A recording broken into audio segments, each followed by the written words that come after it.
Greetings aspirants, welcome back to Daily Current Affairs Analysis by Civic Center IAS, where we shall discuss important relevant articles from the Hindu, Indian Express and PIB from the UPSC CSE Prelims perspective.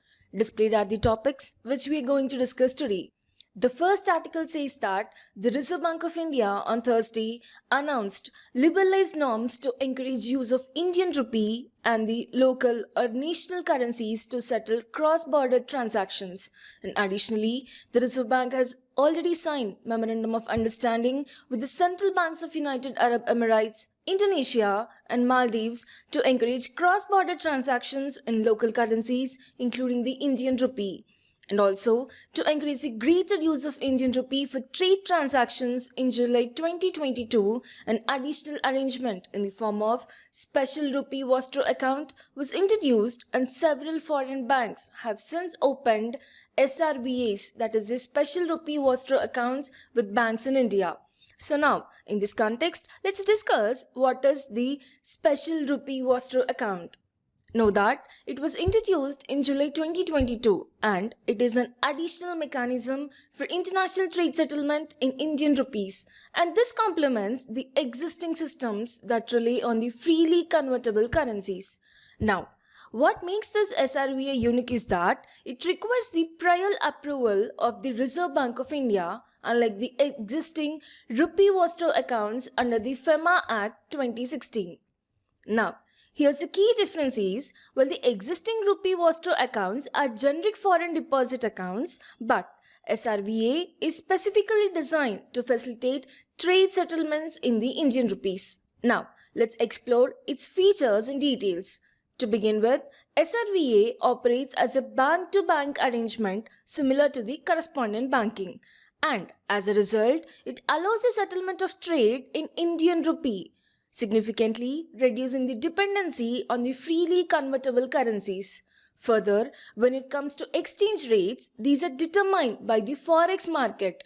In cases where direct quotes aren't available, the rates are derived as the cross-currency rates. Another important aspect is the usage of balances. Not only can these balances be repatriated in freely convertible currencies or the trading partner's domestic currency, but they can also be used for foreign direct investment, external commercial borrowings, and the transactions under the FEMA. Furthermore, in terms of surplus balances, they can be invested in government treasury bills and government securities within the prescribed limits. Additionally, mutual agreements may allow for more investment options subject to the regulations. And also significantly, hedging of Indian rupee balances is also permitted under applicable guidelines based on underlying transactions. Moreover, the responsibility for cross-border transaction reporting lies with the authorized dealer bank in India. Now, let's discuss the benefits of this initiative for the Indian traders.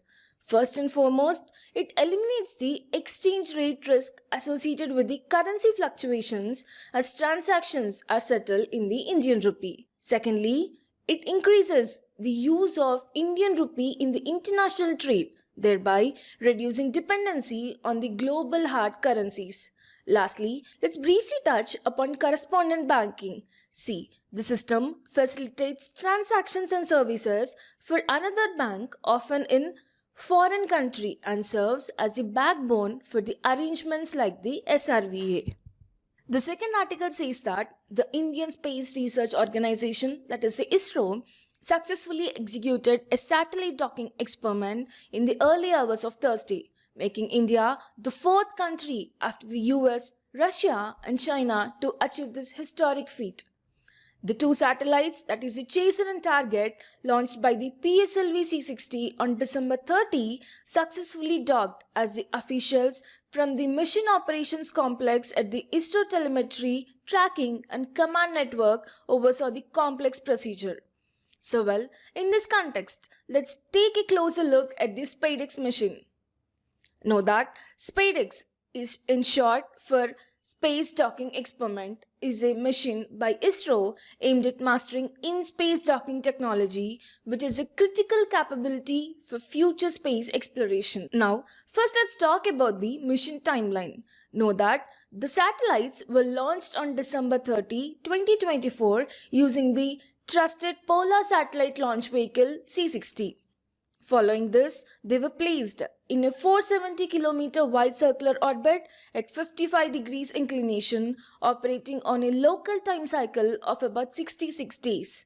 Moving forward, the primary goal of SpaDeX is to demonstrate space docking technology, and this involves developing and testing docking and undocking procedures between two spacecrafts. Additionally, it aims to enable satellite servicing by extending the lifespan of satellites through in-orbit repairs and maintenance. What's more is that, it seeks to validate power transfer between docked spacecraft, which is a technology critical for in-space robotics and future payload operations. Lastly, the mission lays the groundwork for the future projects including the space station operations, lunar missions and interplanetary exploration. And now, let's talk about the satellites. The two spacecrafts, that is the Chaser and Target, each weigh approximately 220 kilograms. Further, these satellites perform complex docking maneuvers to achieve the mission's primary objective. And after the docking, the satellites moved on to their secondary objectives. That is, this includes the demonstrating power transfer between the two spacecraft and a key technology for advanced in-space operations like robotics, spacecraft control and undocking payload operations. But why is this achievement so significant? For starters, it is essential for future missions such as lunar exploration, interplanetary missions, and the operation of space stations. Additionally, it forms the backbone of autonomous docking technologies, which are crucial for complex missions like the sample returns, Gaganyaan, and establishment of Bharat Antariksh Space Station. Now, let's highlight the mission's key achievements. First, the successful docking was completed with exceptional precision on January 16, 2025, that is yesterday. Following the docking, the spacecraft operated seamlessly as a single integrated unit, showcasing the mission's success. Moreover, the mission featured indigenous innovations like the Bharatiya docking system, a naval and docking strategy, and inter-satellite communication. And now, next article says that the state's first batch of women trained under the central scheme has been deployed to help farmers spray fertilizer and pesticide. Water fails in the minutes, and also the drone's heavy weight is a challenge now. And in this context, let's talk about the Namo Drone Didi scheme. To start with, the primary objective of the Namo Drone Didi scheme is to empower women-led SHGs with drone technology to provide agricultural services. What's more is that the scheme is set to run for 2 years from 2024-2025 to 2025-2026. And now let's talk about the scheme's ambitious targets. Significantly, it aims to equip 15,000 SHGs with drones for tasks like applying liquid fertilizers and pesticides. And in terms of outcomes, each SHG is expected to generate an additional annual income of at least Rs 1 lakh, fostering women's economic empowerment and sustainable livelihoods. Now moving on, let's explore the key features of this innovative scheme. First, the scheme provides financial assistance covering 80% of the cost of drones and accessories up to Rs 8 lakhs. Further, to meet the remaining 20%, SHGs can avail loans through the Agriculture Infrastructure Fund with a 3% interest subsidy. What's even better is that the scheme is a joint initiative involving the Departments of Agriculture, Rural Development and Fertilizers along with the lead fertilizer companies. And this collaborative approach ensures efficient resource allocation and sustainable support for SHGs, especially in the rural areas. Further, when it comes to the implementation, the scheme adopts a cluster-based approach. as rural areas are selected based on the agriculture demand for the drone services and clusters with economically viable demand are given the priority. Now, let's talk about the training opportunities under the scheme. See, each SHG selects one member for a 15-day training program, which includes 5 days of pilot training and 10 days focused on agriculture applications. Additionally, another member or a family member receives training as a drone assistant specializing in the maintenance.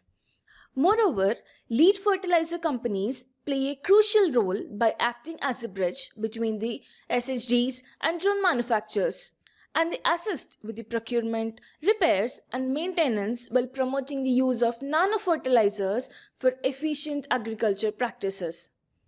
Further, let's understand how the scheme is governed and monitored. So, to oversee the scheme, an empowered committee of secretaries from various departments including the agriculture, rural development and fertilizers ensure smooth governance. Furthermore, the implementation is handled by a dedicated monitoring committee led by the additional secretary of the Department of Rural Development. What's more is that the drone portal, which is an IT-based MIS system, ensures real-time tracking of service delivery, fund disbursement, and drone operations. So, each SHG receives a fully equipped drone kit, which includes a spray assembly batteries, a fast charger, a pH meter, an anemometer, and a 1-year warranty. Additionally, the package includes 2 years of annual maintenance and insurance.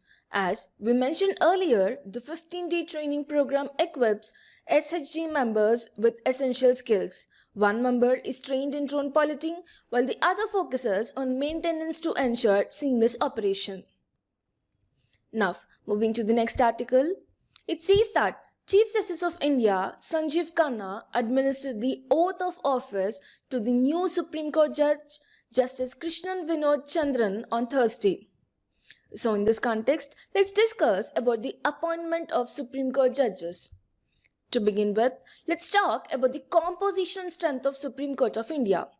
Know that originally, when the Supreme Court was established, its composition included 8 judges, that is 1 Chief Justice and 7 other judges. However, over time, the number of judges has been increased to meet the growing demands of justice delivery. Currently, the Supreme Court comprises 34 judges, which includes 1 Chief Justice of India and 33 other judges. And this expansion has been possible due to amendments made by the Parliament to the Supreme Court's Number of Judges Act. Now, let's see the qualifications required to become a Supreme Court judge. Know that, according to the Article 124 Clause 3 of the Indian Constitution, a person must meet certain eligibility criteria. First, they must be a citizen of India. Second, they should have served as a High Court judge for at least 5 years or in 2 such courts in succession. Third, they must have practiced as an advocate in a High Court for at least 10 years or in 2 or more such courts in succession. Finally, the individual may also be appointed if they are considered a distinguished jurist in the opinion of the President. And these qualifications ensure that only individuals with extensive legal experience or exceptional knowledge in law can ascend to the Supreme Court. Now, let's understand the process of appointing the Supreme Court judges. See, under the Article 124 Clause 2 of the Constitution, the power to appoint Supreme Court judges lies with the President of India. But this is not a unilateral process, as the President consults with existing judges of the Supreme Court and High Courts before taking such decision. And this consultation process ensures that appointments are made with the highest level of integrity and expertise, safeguarding the credibility of the judiciary. The next article says that former Army Chief V.K. Singh was sworn in as the 25th Governor of Mizoram in the northeastern state's capital Aizawl on Thursday. Now, in this context, let's talk about the appointment of a governor. To begin with, see, the governor serves as the chief executive head of a state. At the same time, the governor also functions as an agent of the central government, which gives the office a dual role. Now, while each state typically has its own governor, there's an exception, as the 7th Constitutional Amendment Act of 1956 allows one individual to serve as a governor for 2 or more states. Moreover, the structure and functions of the state executive, including the governor's role, are outlined in the Articles 153 to 167 in Part 6 of the Indian Constitution. Now, let's talk about the appointment process for the governor of a state. First, let's look at the Article 153. See, it mandates that there must be a governor for each state. Additionally, as per the amendment made in the year 1956, it allows the same person to serve as the governor for 2 or more states. Moving on to the Article 155, this provision specifies that the governor is appointed by the President of India, and the appointment is made by a warrant under the President's hand and seal, signifying the authority of the office. Then we have the Article 156, which defines the tenure of the governor. Well, the normal term of a governor is for 5 years, but they serve at the pleasure of the President. This means that the President can remove the governor earlier by withdrawing their pleasure.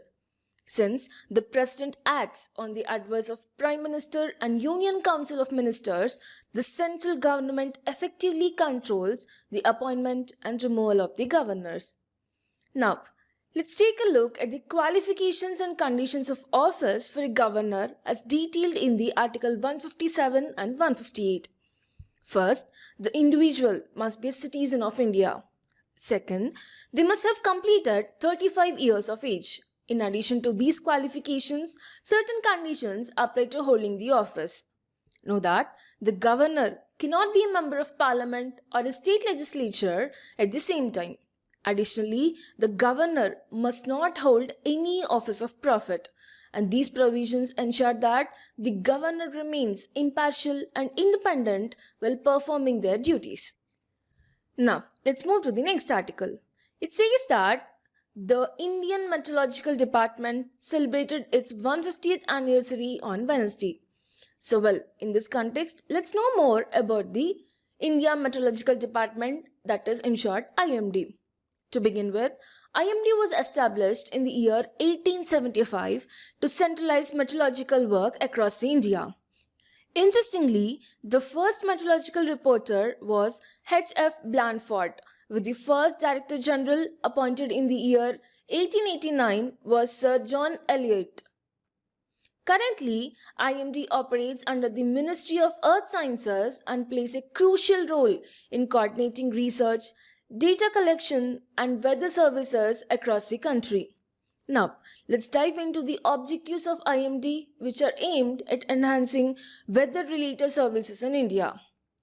First, the IMD provides meteorological observations and forecasts for agriculture, irrigation, aviation, shipping, and other weather-dependent activities. Second, it issues severe weather warnings for natural phenomena like cyclones, monsoon failures, and dust storms, helping to mitigate losses. Third, the department supplies meteorological data crucial for agriculture, water resource management, industries, and national planning. Lastly, IMD conducts and promotes meteorological research to advance the field further. Now, looking ahead, IMD has developed a Vision Document 2047 outlining its roadmap to become a climate-smart and weather-ready organization. Let's start with the accuracy goals. See, the IMD aims for zero-error block-level forecast for severe weather up to 3 days in advance. Additionally, it targets 90% accuracy for 5-day forecast, 80% accuracy for 7-day forecast, and 70% accuracy for 10-day forecast.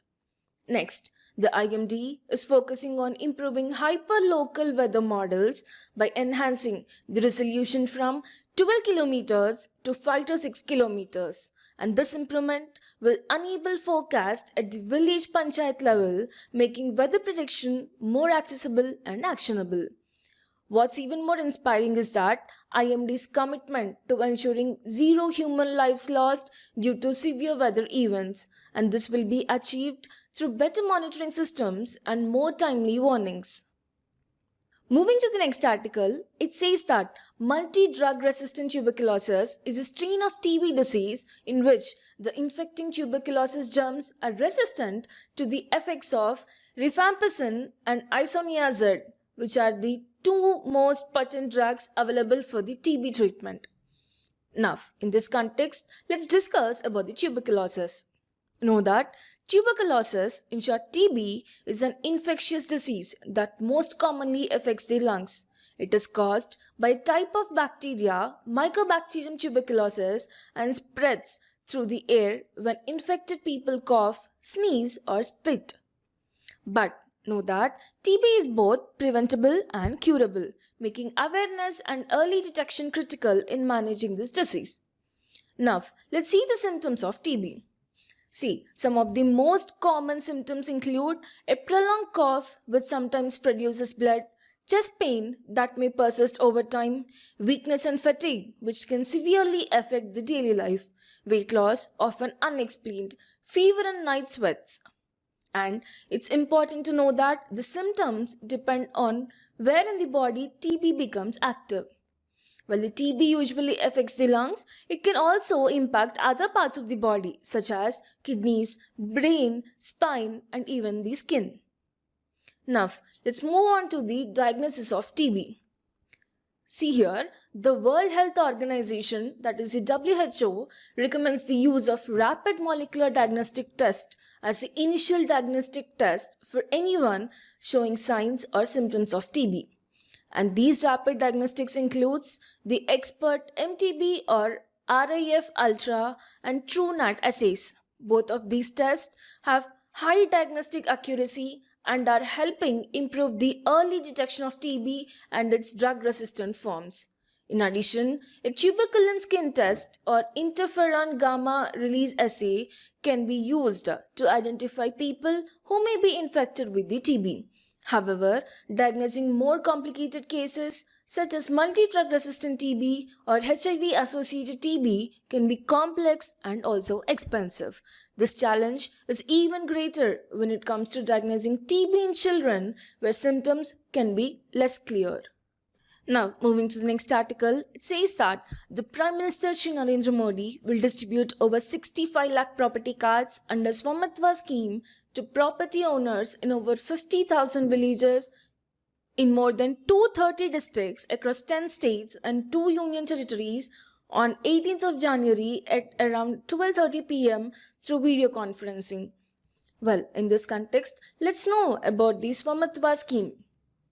To begin with, the SVAMITVA Scheme was launched on April 24, 2020 on the occasion of National Panchayati Raj Day by the Honorable Prime Minister, with an objective to drive the economic transformation of rural India by providing property owners in village abadi areas with a record of rights. And what makes this scheme unique is that its use of advanced drone technology and GIS mapping for land demarcation, ensuring high precision and accuracy. Also, the scheme offers several key benefits including enabling property monetization, facilitating access to bank loans, reducing property disputes, and also promoting comprehensive village level planning by empowering rural India, aligning with the visions of Gram Swaraj and Atmanirbhar Bharat. Now, let's take a look at the recent developments under the SVAMITVA Scheme. Know that on December 27, 2024, the scheme achieved another milestone with the distribution of 57 lakh property cards across 46,351 villages in 10 states and 2 union territories. And this event was marked by a virtual ceremony where the Honorable Prime Minister addressed beneficiaries nationwide and emphasizing the importance of legal property ownership for the rural transformation. Next, let's understand the challenges that made the SVAMITVA Scheme necessary.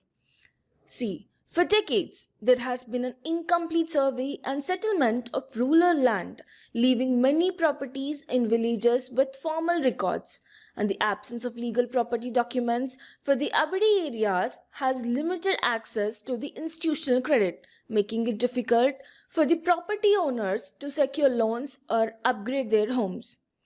So, by introducing modern tools like drone technology, the SVAMITVA scheme provides a comprehensive solution, creating accurate and legally recognized property records that address these long-standing issues. Now, let's talk about the technological and administrative features that makes the scheme so effective. First, the use of drone technology ensures high precision mapping, enabling accurate demarcation of village lands. Second, the GIS mapping facilitates detailed and accessible property and land records for better planning and governance. Thirdly, to ensure smooth implementation, the scheme uses real-time monitoring through a centralized dashboard, allowing progress to be tracked efficiently. Additionally, the property cards are made digitally accessible through DigiLocker, enhancing transparency and convenience for the beneficiaries. Now, moving to the next article, it says that Union Home Minister Amit Shah on Thursday inaugurated the Fast Track Immigration Trusted Traveller Program at the Sardar Vallabhbhai Patel International Airport in Ahmedabad. This FTI-TTP, that is the Fast Track Immigration Trusted Traveller Program, was first introduced at the Indira Gandhi International Airport in Delhi last June. It has since been implemented at the airports in Bombay, Chennai, Kolkata, Bengaluru, Hyderabad and Kochi. Now in this context, let's know about the Fast Track Immigration Trusted Traveller Program. To start with, see, the Fast Track Immigration Trusted Traveller Program was inaugurated by the Union Home Minister Amit Shah at the Sardar Vallabhbhai Patel International Airport in Ahmedabad in January 2025. And the primary aim of this program is to simplify international travel by speeding up immigration procedures through the use of automated gates. Furthermore, it's worth mentioning that the program was first introduced in a pilot phase at the Indira Gandhi International Airport in Delhi in June 2024. By following its success, the program was extended to other major airports, including the cities like Bombay, Chennai, Kolkata, Bengaluru, Hyderabad and Kochi. Looking ahead, the FTI-TTP will expand to cover 21 airports across India. Now let's see about the objective of this initiative. See, the primary goal is to ensure secure, faster and smoother immigration clearance for Indian nationals and OCI cardholders. In addition, the program is set to enter its phase 2 expansion, which will extend these facilities to foreign travelers also. So, how did this work? Let's break it down step by step. See, first, interested travelers must register through the online portal available on the Ministry of Home Affairs website. They will need to upload their personal details and documents for the verification. Once the verification is completed, the individual is added to a whitelist of trusted travelers. Next, biometric data will be connected either at the Foreigners Regional Registration Office or at the airport during the traveler's first passage. The registration remains valid until the passport expires or for a maximum of 5 years. And once registered, the travelers can use e-gates at the participating airports. So at the e-gate, travelers simply scan their boarding pass and passport, authenticate their biometrics and gain automatic immigration clearance. Let's now discuss who is eligible for this program. See, in the first phase, the program is open to the Indian nationals and OCI cardholders. In future phases, it will also include foreign nationals. Now, the last article of the day says that the Reserve Bank of India on Thursday released the list of non-banking finance companies in the upper layer segment for the year 2024-2025, which included Tata Sons Private Limited, Bajaj Finance Limited, LIC Housing Finance Limited and Aditya Birla Finance Limited. Now, In this context, let's discuss about the non-banking financial company. To begin with, an NBFC, that is a non-banking financial company, is a company registered under the Companies Act of 1956. Significantly, it is engaged in various activities such as providing loans and advances, acquiring shares, stocks, bonds, and securities issued by the government or the local authorities, and dealing in leasing, hire purchase, insurance, and also the chit businesses. However, it's important to note that NBFCs do not include institutions whose principal business involves agriculture, industrial activities, the purchase or sale of goods, or the construction of the immovable property. Now, let's understand how these NBFCs handle deposits. Generally, the NBFCs are not allowed to accept the traditional demand deposits from the public, unlike the banks. Instead, they can only accept the time deposits, and even those come with the restrictions.